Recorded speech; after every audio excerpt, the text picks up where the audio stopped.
What's up, everybody? I'm JJ Cadwell. Some of you may know me as Justin James Cadwell, whatever you know me as. Hello, nice to meet you. This is the first video of my new video log I've been working on and trying to get into. Um, a lot of people ask me, what's your story? What motivated you to do physique and training and all that? And so I've been putting all my thoughts on the paper for a while now, and it's really jumbled. So I'm gonna be looking up, but on the computer screen, looking at my story. But I want to share with you my story. I'm gonna be trying doing more videos and everything. So if you like what you hear, great, awesome. Give me some more ideas. If not, I'm sorry. Either way, I'm gonna keep doing me because that's who I am. So my story. I've always been into lifting weights ever since high school started when we had football practice. I was always the guy that wanted to get in the weight room and wanted to lift the weights and be like the and just lift and flex in front of the girls and do all that fun stuff. I walked around like this probably 12 hours out of the day. If you saw me, if I saw a girl, I'd put my traps up and I was one of those guys. I was never into nutrition really. I just I ate everything I wanted to. I was in high school, ate a bunch of crap, all that. Just still put on the weight, put on the muscle because you're in high school, so your metabolism, everything's going really fast. I would cut weight for wrestling by just kind of limiting the amount of food I was eating and do a lot of running.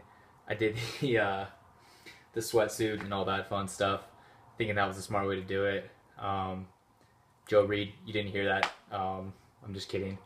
And I'd get all my water weight out and I'd sit in the back of class spitting in a cup, thinking that was going to change anything to make weight. Rookie. And then college came around and I joined a fraternity. I was Tau Kappa Epsilon, go Teeks. I claimed myself a frat star All-American, you could say. I joined the protein shake and the beer bong club. That's all we did was we drank protein shakes, we took beer bongs, and I lived it up. I lived it to the fullest. I wouldn't change a thing about it. I would drink 3-4 nights a week, not a problem, and I kind of let myself go. I would still go to the gym with all the buddies and all the bros, all the pledge bros, but I most definitely I didn't do it the proper way. I was always very strong, but I was soft and fluffy. And I had a year-long 4-pack. Yeah, when you got just the top line, I felt like, God, I feel like the sexiest guy ever. Just walk around, act like I'm the shit. And yeah, I thought I was just the coolest kid around. I always wanted to, we had this, there was a charity, Delta Gamma was across the street. They had this charity, their philanthropy, called Anchor Splash, and where one representative from each fraternity would participate in a bunch of different charity events, fundraising, and then at the very end, it was a kind of impromptu bodybuilding show where the house would go up, do a skit, and then at the end, the anchor man came on and did a little flexion routine, and you could win Mr. Hardbody. I always wanted to do it, and I love the Delta Gamma, and I always want to do a bodybuilding competition because it's against the other houses. You want to win, you want to be the alpha male. And I was never chosen because there was always somebody bigger than me and looked better. It happens. And like I said, I was big and I was fluffy and soft. And so it was sad. I really wanted to do it every year, but I never got picked. It's okay. And this ultimately is where my journey started. My freshman year, I met a girl by the name of Carly Henley, one of the sweetest, most caring, gorgeous, just genuine person I've ever met in my life. This girl would stop and go out of her way just to say, hey, how you doing today, if something was wrong. And we became pretty good friends, and she would tell me how I'd be perfect for the competition, and she'd want to coach me and really help me out. And so we'd always text about it and in class and just kind of joke about it. And unfortunately, at the start of my junior year was when she was actually placed in heaven. And I was just it devastated me. Not many people knew that me and her had become kind of close behind the scenes, and she really took care to what was going on in my life and what she could do to help. And like I said, she was just one of the most genuine people ever. And I never was able to participate in the competition and have Carly coach me and be my biggest supporter because anybody, sorry, anybody at the University of Washington, you say love wins, they think of Carly because that was her. She was a different person. Anyway, my 5th year started, and I still hadn't done the competition. During one drunken night at the end of 2012, a friend of mine by the name of Ryan Botham, we were at the bar, and he was talking about he was getting ready to participate in what's called the Emerald Cup. Anybody in the competition world knows what Emerald Cup is. I had no idea. And I told him I've been wanting to get on stage, and I wanted to prove I could do it. And if he was really going to do it, I was in too. So Ryan and I became gym buddies, and we worked out at 6 a.m. cardio every day. The workout after classes were over, and I read different articles on nutrition, but he basically gave me his nutrition and kind of helped me out, and kind of did it all for ourselves for the show. Ryan had, like I said, he had someone helping him out, but then I was doing my kind of stuff on the side, trying to think of what would be fun to tweak it, and very uneducated. And so I started posing in my at night in my suit, and I felt ready. I felt good to go. I was like, yeah, let's do this. Mind you, I was participating in bodybuilding, not physique, bodybuilding in the Emerald Cup, the biggest show in the Northwest. Okay. I entered the Emerald Cup, the lightweight division. Don't know what I was thinking. I got dead last, obviously, which was completely okay, and I wouldn't change it for the world. The process that it took me through and the amount of dedication that was required was just absolutely amazing. Like, I didn't realize what it took to do that. It was one of the hardest things I have done in my life. And I knew that Carly would have been so proud of me for stepping on that stage, and that was always in the back of my mind after I competed.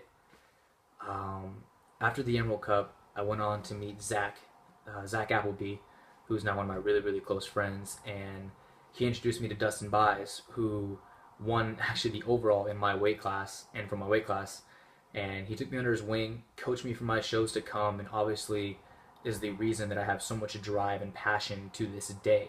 I owe a huge debt to Dustin and to Ryan. Ryan, for starting me, Dustin for starting me in the competition area. But here's the struggle. Sorry, it's 7 minutes. But it's my story. My journey hasn't been, all rainbows and butterflies. Let me scroll down real quick. Not many people know that during 2012 and late 2013, I went through a rough depression. I was so scared of life and where I was going and I was just afraid that I was never going to be good enough. I was afraid that no matter how hard I tried, I wouldn't get what I wanted. And in terms of my body, in terms of my life success, and just everything, you can ask my dad. I'd call him stupid hours of the night, just be like, Dad, what am I going to do? What's going to happen with my life? Like, am I on the right track? Am I doing what I need to be done? And I overthought everything. And during my depression, during my 2013, my depression, it consisted of going way too overboard on my prep. I killed my body, and I didn't listen to it.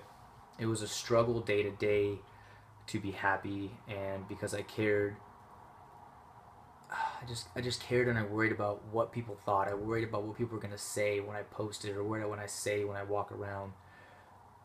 Excuse me. And I'd post my selfies and show my progress for my competition, and I got some negative feedback consisting of, God, he's so cocky, and he's just showing off, and he'll find any reason to take his shirt off. Now, granted, the shirt off is a given. I would find any reason to take my shirt off, but that's not why I did it. I did get lots of positives, from all my progress and everything, but I let all the negativity get to me in the worst way possible. It really hurt me. I started to not want to hang out with my friends due to, not want to cheat on my diet and my plan, and I felt they were going to judge me, and all this really cared about what they thought.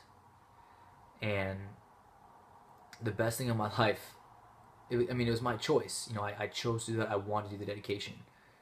I'm not blaming anybody but myself. Let's get that straight right now. Then the best thing in my life happened. After spending a night having a great cry, sad, I know, but sometimes you need a good cry, and I'm a man. I can say I cried. It's fine. I cried. I called my dad, and he said, Jay, why are you upset? He said, look how far you've come. Look at the changes you have made, and look where you're going.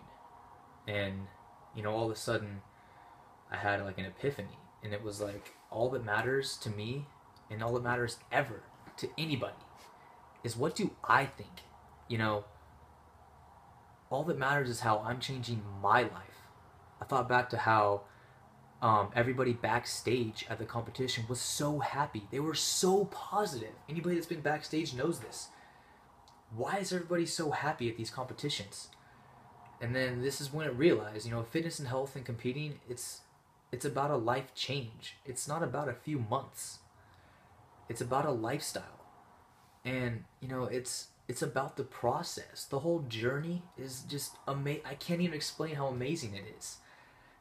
I embrace the positive lifestyle, and I will never never go back. Like it gives me such joy getting to show people that even the smallest act of kindness can just positively really help.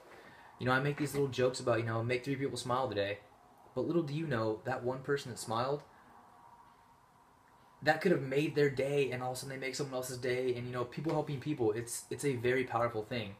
You know, someone busts their ass and loses 10, 20, 30 pounds. Wow. Good for you. You put that work in. Good for you. And tell them, let them know. And you know, that's how I feel. It's a completely addicting to be positive. And in my eyes, everything is better, you know, when you're positive and have a great outlook on life. You know, I did not live a fit lifestyle because I solely like working out. I do it because it makes me happy. It really satisfies my needs, and because I absolutely love the people I've met through it. I've met some amazing, inspirational people, and I just love the process of playing with your food and your body and doing research on finding ways to better your body. Zach Appleby has just really opened my eyes to the process of how you don't have to hate your life, and you can embrace it, and you know, love the person you are. 8-pack, 6-pack, no pack, who cares? As long as you are happy inside, that's all that matters.